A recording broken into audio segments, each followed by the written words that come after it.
How are you? I'm so well. How are you doing? Good. You look lovely. Ah, thank you so much. You too. Sorry, it took me a moment to get logged on, Oh, but yeah. that is no problem at all. I feel like you've been to from one extreme to the other, because before this whole lockdown thing, you were constantly performing on the road, and now you're on the Yeah, other extreme, sitting at home. yeah, I know it. It did feel kind of peculiar to begin with, or really as it went on. But I feel that this time has come with some positives. So I'm kind of just trying to make the most of my time at home by writing as much as I can and like practicing and everything. And I feel like, yeah, obviously there's tragedy, there's like massive tragedy and everything that's going on.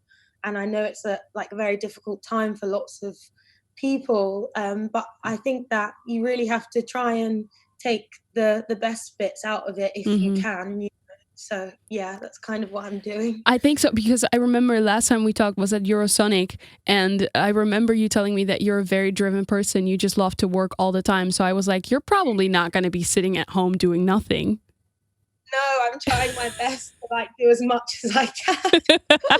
I thought so. I also think I was thinking about, and please correct me if I'm wrong, but before this whole lockdown thing happened, I remember you sharing with your followers that you decided to not go on tour with Michael Kiwanuka and just Yeah, write some songs. And I was wondering, was it a hard decision for you to make?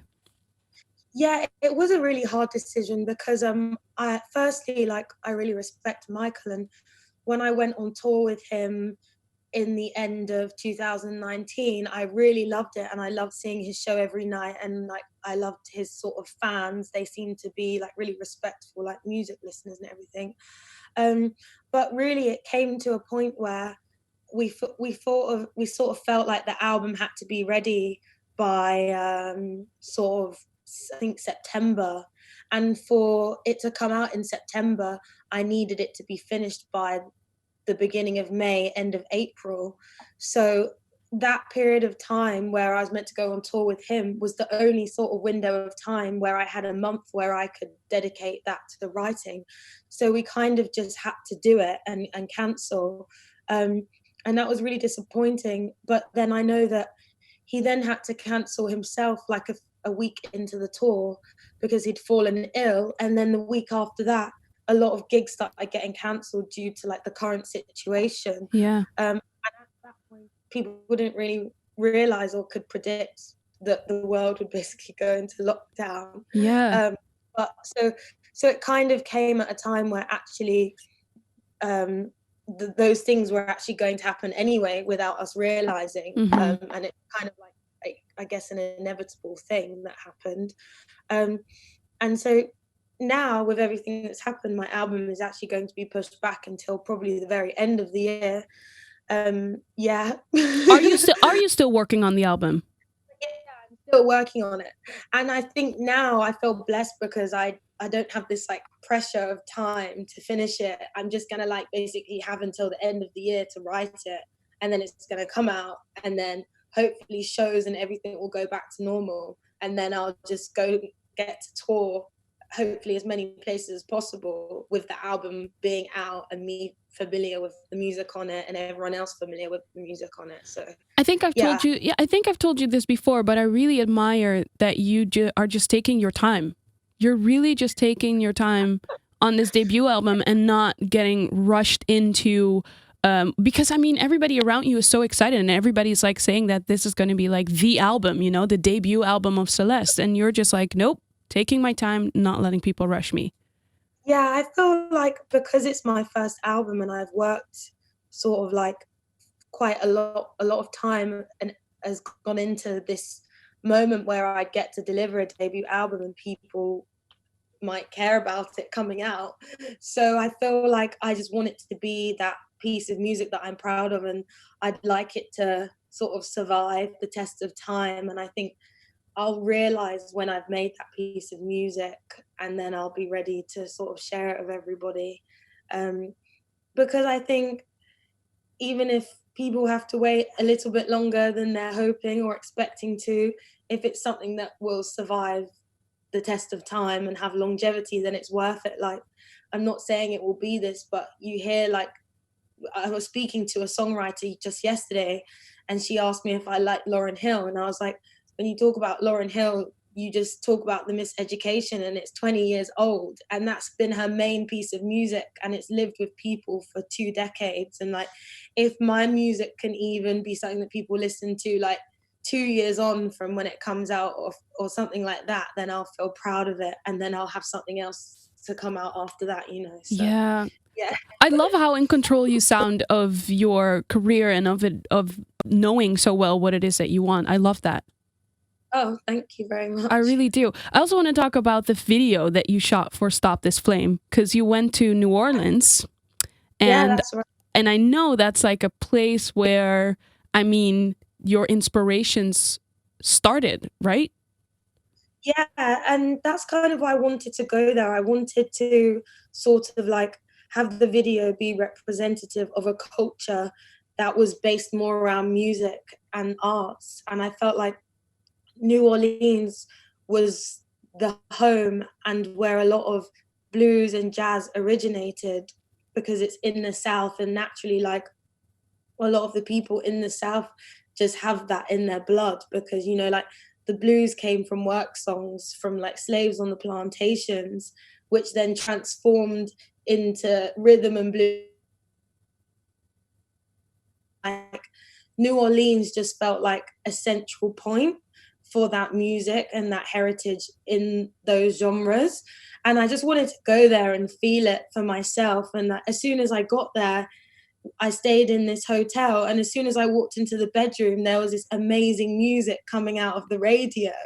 And then I was like, wow, like, I've never just literally opened a door to a room and had it just like in my face and just been like amazed. So, Yeah. and then you like, and you genuinely do just like walk down the streets and people are like playing in marching bands, and it's just completely in the fiber and the blood of like all of the people there. And it's kind of like you see the most unlikely people just like pick up an instrument and they're just amazing at it, and to them they're not even phased by it because everyone around them can play, you know. Yeah. Oh, It's incredible. the video was so cool. Of course, I also want to talk to you about your new single. A single that you made, I Can See the Change, that you made with Finneas. How did you guys find each other? I know that he was very excited about your performance at the Brits, right? When you did Change? I'm sorry, Strange. Yeah, no. So I saw he and Billie, his sister, backstage for a brief moment at the Brit Awards, as they were about to go out and perform.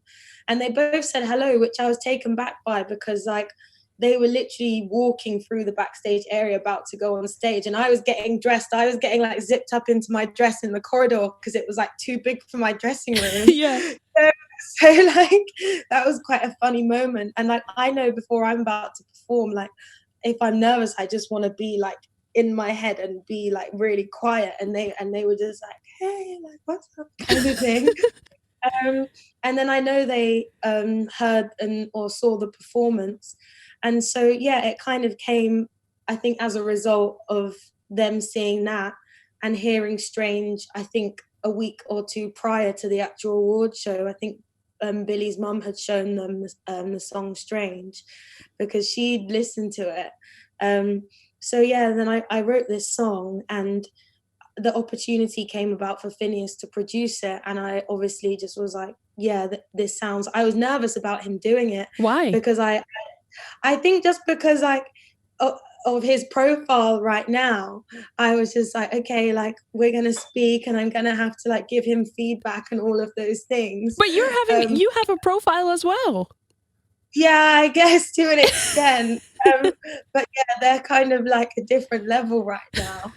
And but yeah, it was actually a really effortless kind of like communication between the two of us, which was really cool. And then yeah, it was pretty much the first version he sent me of the song, which has ended up being the final version that exists now for like everyone to hear. So I feel proud of it. Like I wrote it in February, but then in this time, like the people I work with, like at my label and managers and myself, like we just felt like at this moment in time it might speak to people in a way that sort of speaks to the times. Yep. So we just thought like we could put it out because the album's going to be delayed, and this was going to be something on the album. So yeah, and it still will be. So yeah. What would you think, or what would you say is the biggest change in you at the moment? There's positive, which for me is kind of like I'm really getting to be studious at home and like remember why I like music again, which is like means I'm getting to listen and watch lots of videos and like watch my favorite live performances and all of that sort of thing, and listening to whole albums. Like I've been listening to probably like 2 or 3 albums a day, just even if it's just because I'm in the house more and I can just put it on in the background whilst I'm doing something else. And obviously there is that kind of like, there's like a slight fear of when everything goes back to normal, like how will I kind of like readjust to the like the fast pace of everything. But I think that I just don't want to think about that too much, because when it happens I'll be fine. So, yeah. Of course. Well, speaking of, because you just said you've been listening to a lot of full albums, 2 or 3 albums a day, you just said? Yeah, I try to. I love that. Okay, so have you been, if you had to choose like one artist, or no, one song that I should play tonight that you are very obsessed with lately, which one should I play? Oh, wow, that's such a hard question. I know. Well, I've been listening to a Curtis Mayfield live album, which is great. Yeah. And obviously there's a song called The Makings of You, which live just like sounds amazing, because you just hear these people like screaming as they're getting overwhelmed with like his delivery and everything. And I've been listening to Roberta Flack quite a lot, because she has like one of my favorite tones as a sort of singer from the 60s. So maybe in Roberta Flack, this song called Hey, That's No Way to Say Goodbye. That's probably one of my favorites at the moment. All right. If you can play it, but you don't have to. No. I'm definitely going to play it. I'm definitely going to play it. Yeah. All right. Celeste, I think that's it. I want to thank you so much for your time, and good luck and enjoy the making of your debut. Thank you. It's so lovely to see you, by the way. Thank you. It was very nice seeing you again. Yeah, you too.